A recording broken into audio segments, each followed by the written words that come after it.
Hello दोस्तों, स्वागत है आपका फिर से एक नए वीडियो में। मैं CSY स्वागत करता हूँ आपके अपने YouTube channel study with CSY में। जैसा कि हम नायक सीरीज का कंटिन्यू रिवीजन कर रहे हैं, उसी क्रम में आज हमारा प्रैक्टिस सेट नंबर 8 है। यदि आपने वीडियो ओपन किया है तो वीडियो आप पूरा देख लेना। मैंने कहने पर एक बार ट्राई करना आप इस चैनल पर यदि पहली बार विजिट किए हैं, और अंत में जब आप पूरा वीडियो देखेंगे उसके बाद एनालाइज करना कि हाँ कुछ मिला है तो आप कंटिन्यू रखना है इस वीडियो क्रम को देखना। यदि नहीं मिला है तो आप नहीं रखना। 2x की स्पीड में आप एक बार वीडियो जरूर पूरा देखना, बस स्किप करके भाग मत जाना, आपको बहुत बेनिफिट्स मिलने वाला है। स्टार्ट करते हैं आज का वीडियो। सबसे पहले 5 रिवीजन प्रश्न। कुमुदली नकिया का संबंध किस नृत्य से है? कथक से है। कथक कहाँ का है? यूपी का है। शास्त्रीय नृत्य प्रमुखता उत्तर भारत का। MS सुब्बुलक्ष्मी द्वारा संयुक्त राष्ट्र महासभा में कब प्रदर्शन किया गया? तो 1966 1966 में प्रदर्शन किया गया था। भारत रत्न प्राप्त करने वाली पहली संगीतकार कौन है? तो वो भी MS सुब्बुलक्ष्मी है। पुथांडु कहाँ का नववर्ष है? तो तमिलनाडु का है। बास्केटबॉल में खिलाड़ियों की संख्या कितनी होती है? 5 होती है। CM मेहतारी न्याय रथ योजना यह कहाँ की है? छत्तीसगढ़ की है। छत्तीसगढ़ से हमें याद आता है पिंडवानी नृत्य। पिंडवानी लोक नृत्य कहाँ का है? छत्तीसगढ़ का है। तीजन बाई इसकी फेमस कलाकार हैं। स्टार्ट करते हैं आज का प्रैक्टिस सेट नंबर 1।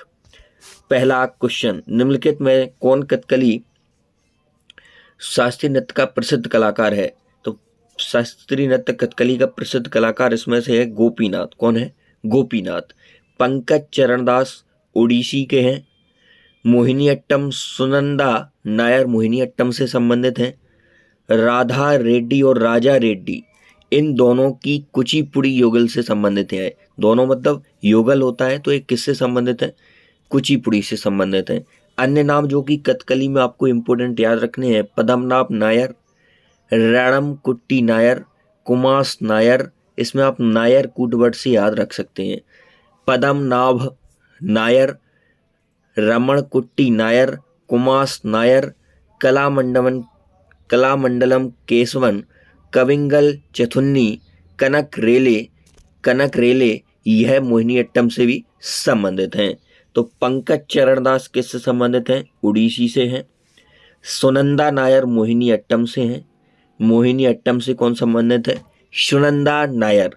गोपीनाथ का संबंध कथकली से है। कथकली और मोहिनीअट्टम दोनों मार्शल आर्ट कहाँ के हैं? केरल के हैं। राजा रेड्डी और राधा रेड्डी, राजा और राधा ये दोनों युगल कुचिपुड़ी से संबंधित हैं। कुचिपुड़ी कहाँ का है? आंध्र प्रदेश का है। कुचिपुड़ी शास्त्रीय नृत्य कहाँ का? आंध्र प्रदेश का। पद्मनाभ नायर, रमण कुट्टी नायर, कुमास नायर, कलामंडलम नायर, कविंगल चथुन्नी, कनक रेले इन सभी का संबंध कथकली से है। Next question, question number 2।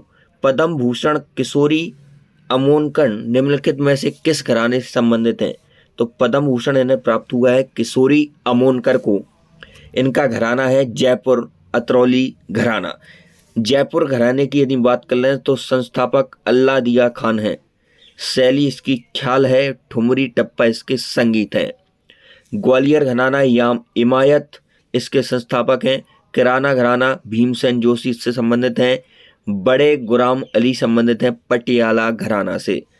अन्य प्रमुख नामों की बात कर लें जयपुर घराने की तो केसरबाई केरकर, मल्लिकार्जुन मंसूर और अश्विनी देश पांडे ये सभी भी संबंधित हैं जयपुर घराने से।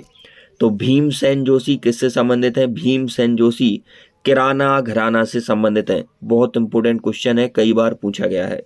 बड़े गुलाम अली का संबंध किससे है? तो पटियाला घराने से है। पटियाला घराने से संबंधित कौन है? बड़े गुलाम अली हैं। ऐसे ही आपका बार बार रिवीजन इतना करवा देंगे क्लास में कि आपको दोबारा फिर ज़्यादा अपने एफर्ट लगाने की ज़रूरत नहीं पड़ेगी। क्लास से आपको बहुत लाभ मिलने वाला है। Question number 3 practice set number 8 का। प्रसिद्ध संगीतकार अप्पा जलगांवकर किस वाद्य यंत्र से संबंधित हैं? अप्पा जलगांवकर का संबंध है हारमोनियम से। हरि प्रसाद चौरसिया किससे संबंधित हैं? हारमोनियम से। हरि प्रसाद चौरसिया बांसुरी से संबंधित है, हारमोनियम से नहीं। अप्पा जलगांवकर हारमोनियम। तबला उदय मजूमदार और स्वप्न चौधरी यह किससे संबंधित है? तबला से। तबला से कौन कौन संबंधित हैं? तो उदय मजूमदार तबला से संबंधित हैं, स्वप्न चौधरी तबला से संबंधित हैं, सरोद राजीव तारानाथ का संबंध किससे है? तो सरोद से है, राजीव तारानाथ। और यदि सरोद में हम बात कर लें तो हाफिज खां का संबंध किससे है? हाफिज खां का संबंध भी आपका सरोद से है, हाफिज खां। अली अकबर खां का संबंध भी सरोद से है। वायलिन से सत्यदेव पवार और बाला भास्कर, यह किससे संबंधित हैं? तो यह वायलिन से संबंधित हैं, सत्यदेव पवार और बाला भास्कर। टी एन कृष्णन का संबंध भी किससे है? तो ये भी आपका वायलिन से है। आर के बीजापुरे, सुधीर नायक और संतोष घंटे का संबंध भी हारमोनियम से है। तो अप्पा जलगांवकर का संबंध किससे है? हारमोनियम से है। तबला उदय मजूमदार और स्वप्न चौधरी, सरोद राजीव तारानाथ, सत्यदेव पवार और बाला भास्कर, यह सरोद से संबंधित हैं। नेक्स्ट 4 नंबर क्वेश्चन, केर और गरिया पूजा किस राज्य के पारंपरिक आदिवासी त्योहार हैं? तो केर और गरिया पूजा यह है आपके त्रिपुरा के। केर और गरिया पूजा कहाँ के हैं? त्रिपुरा के हैं। लाई हरोबा कहाँ का है? तो ये मणिपुर का है। लोगन नगाई यह कहाँ का है? योसांग, ये भी सभी कहाँ के हैं? मणिपुर के हैं। तो मणिपुरी नृत्य से संबंधित झावेरी बहनों का संबंध किससे है? मणिपुरी नृत्य से है, और मणिपुरी नृत्य मणिपुर का है। रोहिणी और सोहराय यह कहाँ के हैं त्योहार? यह झारखंड के हैं। रज पर्व और नुआखाई बहुत इंपॉर्टेंट है, नुआखाई कई बार पूछा गया है। रज पर्व और नुआखाई उड़ीसा के हैं। त्रिपुरा के और महत्वपूर्ण त्योहारों की बात करें तो बिजू त्योहार है, उसके बाद अशोका अष्टमी है, खर्ची पूजा कई बार पूछा गया, बहुत इंपॉर्टेंट है। खर्ची पूजा कहाँ का है? त्रिपुरा का है। खर्ची पूजा कहाँ का है? त्रिपुरा का है। रज पर्व नुआखाई यह कहाँ के हैं? उड़ीसा के हैं। रोहिणी सोहराय यह कहाँ के हैं? झारखंड के हैं। योसांग लाई हरोबा लोगन नगाई यह मणिपुर के हैं। 37वें राष्ट्रीय खेलों का आयोजन कहाँ हुआ था? तो 37वें राष्ट्रीय खेलों का आयोजन हुआ था गोवा में।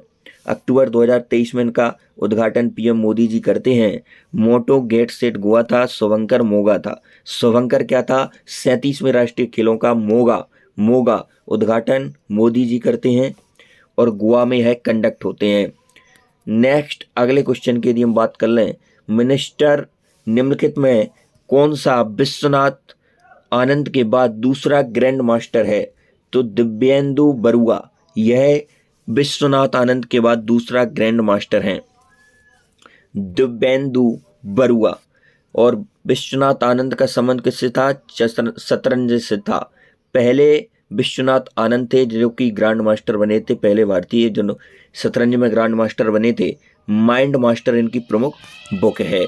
नेक्स्ट अगले क्वेश्चन की यदि हम बात कर लें, भारत की सबसे पुरानी हॉकी प्रतियोगिता है तो बेटन कप भारत की सबसे पुरानी हॉकी प्रतियोगिता है। इसकी स्थापना होती है 1895 में। मैच हॉकी का यदि हम बात करें तो 60 मिनट तक चलता है। भारतीय हॉकी महासंघ की स्थापना 1925 में होती है, 2008 में इसे भंग कर दिया गया था। हॉकी इंडिया की स्थापना होती है फिर 20 मई 2009 को। अगले क्वेश्चन की यदि हम बात कर लें, निम्नलिखित में से एक उपन्यास और उसके लेखक की सही जोड़ी की पहचान करनी है। तो 7 समर्स यह मुल्कराज आनंद का है, बिल्कुल सही है। द व्हाइट टाइगर यह अरविंद अडिगा का है, किरण देसाई का नहीं है। The white tiger Arvind Adiga. ये सुटेबल बॉय यह विक्रम सेठ का है। द इनहेरिटेज ऑफ लॉस यह किरण देसाई का है। द इनहेरिटेज ऑफ लॉस यह किसका है? किरण देसाई का है। एक बार फिर से रिवाइज कर लेते हैं। 7 summers Mulk Raj Anand, Arvind Adiga, the white tiger, ये suitable boy Vikram Seth, the inheritance of loss Kiran Desai. 9 number question, जनगणना 2011 के अनुसार भारत की औसत वार्षिक वृद्धि दर क्या है? तो जनगणना 2011 के अनुसार भारत की औसत वार्षिक वृद्धि दर है 1.64%। 1.64% यह भारत की औसत वार्षिक वृद्धि दर है। सबसे ज़्यादा यदि आबादी की बात कर लें, सबसे ज़्यादा जनगणना कहाँ की है? तो यूपी की है। यदि स्टेट में बात करें, यूटी में बात करें तो दिल्ली की है। सबसे कम आबादी है सिक्किम की। यूटी में बात करें तो लक्षद्वीप की है। उच्चतम विकास दर किसी राज्य की बात करें तो मेघालय की है 27.9। अगले क्वेश्चन की यदि हम बात कर लें तो निम्नलिखित में से कौन से सही सुमेलित हैं? राज्य लोक कल्याण की अभिवृद्धि के लिए सामाजिक व्यवस्था बनाएगा, यह आर्टिकल 37 में नहीं है। आर्टिकल कितने में है? पब्लिक वेलफेयर, यह लोक कल्याण किसमें? आर्टिकल 38 में है। राज्य द्वारा अनुसरणीय कुछ नीति तथ्य 39 में है। सहकारी समितियों से संबंधित 43 भी है। अंतर्राष्ट्रीय शांति एवं सुरक्षा की वृद्धि है 51 में है। 51 में है। अगले क्वेश्चन की यदि बात कर लें, निम्नलिखित में से कौन एक नीति निर्देशक तत्व है? तो समान कानूनी संहिता, यह एक नीति निर्देशक तत्व है। समान सिविल संहिता, जो कि आर्टिकल 44 में इसका वर्णन है समान सिविल संहिता का। प्रेस की स्वतंत्रता आर्टिकल 19 में है। आर्टिकल 25 से 28 यह किससे संबंधित हैं? धर्म की स्वतंत्रता से संबंधित हैं। विधि के समक्ष समता आर्टिकल 14 में है। विधि के समक्ष समता कितने में है? आर्टिकल 14 में है। राज्य के नीति निर्देशक तत्व को सामाजिक क्रांति का दस्तावेज भी कहा जाता है। संविधान का कौन सा अनुच्छेद इसकी ओर इंगित करता है? तो अनुच्छेद 38 लोक कल्याण की भावना की ओर इंगित करता है। Public behaviour document of social revolution. 49 की यदि बात कर लें तो आर्टिकल 49 में राष्ट्रीय महत्व के स्मारकों का संरक्षण है। कार्यपालिका और न्यायपालिका का पृथक्करण, यह आर्टिकल 50 में है। और आर्टिकल 31 की यदि हम बात कर लें तो स्पेंटर ऑफ जुडिशियल एग्जीक्यूटिव, यह आर्टिकल 31 में है। यह जो कि नीति निर्देशक तत्व से संबंधित आर्टिकल नहीं है। तो लोक कल्याण आर्टिकल 38, आर्टिकल 49 राष्ट्रीय महत्व के स्मारक संरक्षण और कार्यपालिका न्यायपालिका का पृथक्करण आर्टिकल 50, और ऊपर हमने पढ़ा था 51 में अंतर्राष्ट्रीय शांति। अगले क्वेश्चन की यदि हम बात कर लें, निम्नलिखित में कौन राज्य की नीति निर्देशक सिद्धांतों में शामिल नहीं है? तो मद्य निषेध शामिल है, आर्टिकल 47 में है। आर्टिकल 41 में काम का अधिकार है। समान कार्य करते हुए समान वेतन 39D में है। सूचना का अधिकार, यह राज्य का नीति निर्देशक तत्व न होकर यह आर्टिकल 19 के अंतर्गत आता है। RTI के अधिकार, यह मौलिक अधिकार के अंतर्गत आता है। आर्टिकल 45 में बच्चों के लिए निःशुल्क शिक्षा, 10 से 6 वर्ष के बच्चों के लिए आर्टिकल 45 में निःशुल्क शिक्षा का प्रावधान है। निम्न में कौन एक राज्य के नीति निर्देशक तत्वों में नहीं है? तो पुरुष और महिलाओं के समान कार्य हेतु समान वेतन 39D में है। उसके बाद अप्रस्ता का अंत, यह आर्टिकल 17 में है, लेकिन ये फंडामेंटल राइट है, मौलिक अधिकार है, नीति निर्देशक तत्व नहीं है। अगले क्वेश्चन की यदि बात कर लें, मनरेगा कार्यक्रम निम्नलिखित में से भारतीय संविधान के किस अनुच्छेद को लागू करने हेतु लाया गया है? तो अनुच्छेद 43 को। अनुच्छेद 43 को लागू करने के लिए मनरेगा लाया गया है। दुनिया का सबसे बड़ा यह सामाजिक कार्यक्रम है। यह जो मनरेगा है वह सबसे पहले नरेगा एक्ट के माध्यम 2005 में आया। उसके बाद इसे लागू किया गया 2 फरवरी 2006 को। और मनरेगा का नाम मनरेगा नरेगा था पहले, इसका नाम नरेगा से मनरेगा हुआ 2 अक्टूबर 2009 को। 5 किलोमीटर के दायरे में कार्य करेंगे। न्यूनतम मजदूरी अधिकार 1948 के तहत इसमें दिया गया है। नेक्स्ट अगले क्वेश्चन की यदि बात कर लें, आदि शंकराचार्य द्वारा स्थापित 4 मठ कहाँ स्थित हैं? तो यह है जोशीमठ, द्वारकापुरी और श्रृंगेरी। है आदि शंकराचार्य द्वारा स्थापित 4 मठ हैं, जोशीमठ, द्वारकापुरी और श्रृंगेरी। तो जोशीमठ आपका बद्रीनाथ उत्तराखंड में है, और शारदा पीठ ये द्वारका गुजरात में है। गोवर्धन मठ यह पुरी उड़ीसा में है, और श्रृंगेरी मैसूर दक्षिणी भारत में है। आजीवक संप्रदाय के संस्थापक तो मखलीपुत्र गोसाल, यह आजीवक संप्रदाय के संस्थापक थे। नेक्स्ट अगले क्वेश्चन की यदि हम बात कर लें, 18 नंबर क्वेश्चन, वर्ष की आयु में महावीर ने घर छोड़ दिया था, वन में रहने लगे। तो 30 वर्ष की आयु में महावीर ने, भगवान जो महावीर थे उन्होंने घर छोड़ दिया था। इनका जन्म होता है 540 ईस्वी में, वैशाली कुंडलग्राम में होता है, और मृत्यु होती है 468 BC में, पावापुरी में होती है, पटना में। बुद्ध की यदि हम बात कर लें तो 29 वर्ष की आयु में इन्होंने घर छोड़ दिया था। उसके बाद 6 वर्ष बाद इन्हें 35 वर्ष की आयु में ज्ञान हुआ था। कुल टोटल जैन तीर्थंकर 24 हुए हैं। उनमें 24वें तीर्थंकर वास्तविक संस्थापक जैन धर्म के महावीर स्वामी को माना जाता है। इनका वंश इक्ष्वाकु वंश था। अगले क्वेश्चन की यदि हम बात कर लें, 19 नंबर क्वेश्चन, जैन दर्शन के अनुसार जिन शब्द का अर्थ क्या है? तो जिन का अर्थ है विजेता। विजेता मतलब इंद्रियों को जीतने वाला। 20 नंबर क्वेश्चन, भगवान महावीर ने मोक्ष कहाँ प्राप्त किया था? तो पावापुरी। मोक्ष मतलब निर्माण, इनकी मृत्यु कहाँ हुई थी? तो पावापुरी में हुई थी। सूची 1 को सूची 2 से मिलान करना है। मध्य भारत तो यह विंध्य श्रृंखला से संबंधित है। मध्य भारत, तमिलनाडु में नीलगिरी पहाड़ियाँ हैं। उसके बाद राजस्थान में अरावली पर्वत है, यह सबसे पुराना विश्व का पर्वत है अरावली। झारखंड, राजमहल, झारखंड में कौन सी है? राजमहल पहाड़ियाँ हैं। अगले क्वेश्चन की बात कर लें, निम्नलिखित नदियों में कौन सी नदी भ्रंश घाटी से प्रवाहित होती है? तो ताप्ती नदी भ्रंश घाटी से प्रवाहित होती है। इसका उद्गम मुल्ताई मध्य प्रदेश से है। मुल्ताई मध्य प्रदेश से इसका उद्गम है। विपरीत बहाव पूरब से पश्चिम की ओर इन्हीं दो नदियों का है, नर्मदा और ताप्ती, और यह भ्रंश घाटी में बहने वाली नदियां हैं। दामोदर किसकी सहायक नदी है? तो दामोदर है आपकी हुगली नदी की सहायक नदी। कौन सी है? दामोदर नदी है। बंगाल का शोक किसे कहा जाता है? दामोदर नदी को कहा जाता है। इसका उद्गम छोटा नागपुर के पठार से होता है। तो दामोदर किसकी सहायक नदी है? तो हुगली की सहायक नदी कौन सी है? दामोदर है। बंगाल का शोक किसे कहा जाता है? दामोदर नदी को। छोटा नागपुर पठार इसका उद्गम स्थल है। निम्नलिखित में से कौन एक कृष्णा नदी की सहायक नदी नहीं है? तो तेल नदी है कृष्णा नदी की सहायक नदी नहीं है। तेल, ओंक, जोग, तेल, यह महानदी की सहायक नदियां हैं। भीमा कृष्णा नदी की सहायक नदी है। डोन भी है और तुंगभद्रा भी है। सभी किसकी है? कृष्णा नदी की सहायक नदी है। कृष्णा नदी का उद्गम महाराष्ट्र से होता है, महाबलेश्वर पहाड़ी से होता है। अमरावती, भवानी, हेमावती और काबनी सहायक किसकी नदियां हैं? तो कावेरी की।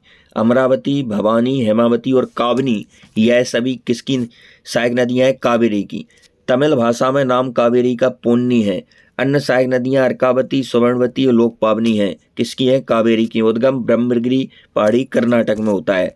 अगले क्वेश्चन की बात कर लें, निम्नलिखित में से कौन सा उद्योग सेवा क्षेत्र उद्योग नहीं है? तो पेट्रोलियम परिशोधन, यह सेवा क्षेत्र का उद्योग नहीं है। सेवा क्षेत्र का उद्योग सेवा क्षेत्र में नहीं आता है। यह बीमा, बैंकिंग, शिक्षा, ये सभी सेवा क्षेत्र में आते हैं। अर्थव्यवस्था के जो 3 क्षेत्र हैं उनमें से तीसरा क्षेत्र, जैसे कि हम तृतीय क्षेत्र या सेवा क्षेत्र भी बोलते हैं, उसमें बीमा, बैंकिंग, शिक्षा भी आता है।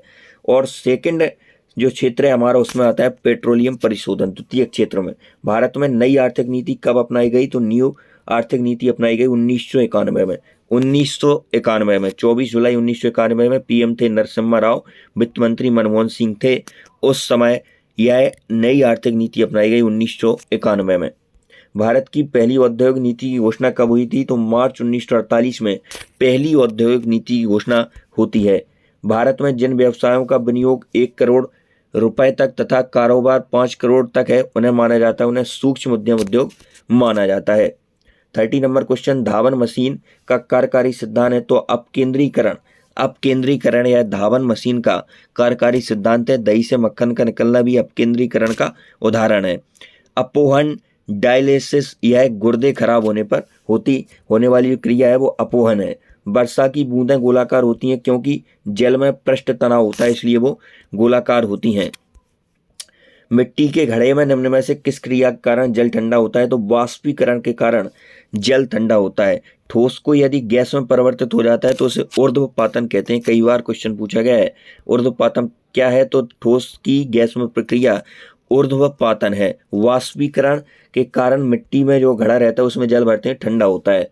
Bleaching powder CaOCl2, calcium oxychloride, बिल्कुल सही है।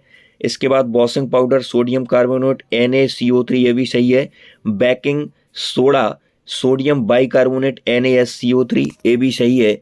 इसके बाद हम बात कर लें प्लास्टर ऑफ पेरिस, तो यह कैल्शियम बाइकार्बोनेट नहीं होता है, यह POPCaSO4 इंटू 1/2H2 होता है। कैल्शियम सल्फेट हेमीहाइड्रेट इसे बोला जाता है प्लास्टर ऑफ पेरिस को।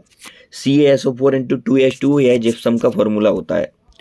कृत्रिम वर्षा हेतु प्रयुक्त पदार्थ है? तो सिल्वर आयोडाइड AgI, जो कि फोटोग्राफी में काम आता है। AgBr सिल्वर ब्रोमाइड है, फोटोग्राफी में काम आता है सिल्वर ब्रोमाइड। सिल्वर आयोडाइड यह कृत्रिम वर्षा हेतु प्रयुक्त है। 35 सूची 1 को सूची 2 से मिलान करना है तो प्लेग किससे होता है? आपका जीवाणु से होता है, बैक्टीरिया से होता है। प्लेग जीवाणु से होता है, बैक्टीरिया से होता है। एड्स होता है विषाणु से। गंजापन, तो गंजापन किससे होता है? कवक से होता है। और मलेरिया प्रोटोजोआ से होता है। मादा एनाफिलीज मच्छर मलेरिया का वाहक है। तो प्लेग किससे होता है? जीवाणु से होता है। प्लेग किससे होता है? जीवाणु से होता है। एड्स किससे होता है? विषाणु से होता है। एड्स किससे होता है? विषाणु से होता है। उसके बाद आपका गंजापन कवक से और प्रोटोजोआ से होता है आपका मलेरिया। इनमें कौन विषाणु जनित रोग नहीं है? तो विषाणु जनित रोग कौन नहीं है? तो 6 रोग, जैसे टीबी बोलती हैं, जीवाणु से होता है। विषाणु से नहीं होता है, माइकोबैक्टीरियम ट्यूबरकुलोसिस से यह होता है। रेप्टोवायरस बंदर, कुत्ता, पानी से डर, हाइड्रोफोबिया है, रेबीज से संबंधित है। खसरा और रेबीज यह आपके विषाणु से होने वाले रोग हैं। पोलियो भी विषाणु से होता है। हाल ही में किस राज्य ने कश्मीर में सरकारी गेस्ट हाउस बनाने की घोषणा की है? तो महाराष्ट्र राज्य ने कश्मीर में सरकारी गेस्ट हाउस बनाने की घोषणा की है। कश्मीर के उपराज्यपाल कौन है? तो मनोज सिन्हा जी हैं, मनोज सिन्हा जी। हाल ही में किसने रणजी ट्रॉफी 2024 जीती है? सबसे पहले बात करें रणजी ट्रॉफी किससे संबंधित है, तो यह आपकी क्रिकेट से संबंधित है। और अभी रणजी ट्रॉफी 2024 का विजेता है मुंबई। 42वीं बार यह अपने नाम खिताब कर रहा है। हाल ही में किस देश ने दुनिया की 3D प्रिंटेड मस्जिद का अनावरण किया है? तो सऊदी अरब ने दुनिया की पहली 3D मस्जिद का अनावरण किया है। पहला हिंदू मंदिर मोदी जी ने इसका उद्घाटन किया है UAE में। नेक्स्ट अगले क्वेश्चन की यदि हम बात कर लें, जो कि आज की क्लास का हमारा लास्ट क्वेश्चन है। यदि आप चैनल पर पहली बार विजिट कर रहे हैं तो चैनल को सब्सक्राइब करके जुड़ जाइए और वीडियो को पूरा देखा करें। हाल ही में किसने प्रसार भारती के नए अध्यक्ष के रूप में कार्यभार संभाला है? तो नवनीत कुमार ने प्रसार भारती के रूप में नए अध्यक्ष जो अध्यक्ष का पदभार है वह नवनीत कुमार ने संभाला है। नवनीत कुमार प्रसार भारती का अधिनियम 1997 का है। प्रसार भारती का जो हेडक्वार्टर है वह है आपका नई दिल्ली में। तो आज के लिए उतना ही, मिलते हैं नेक्स्ट में, तब तक के लिए जय हिंद।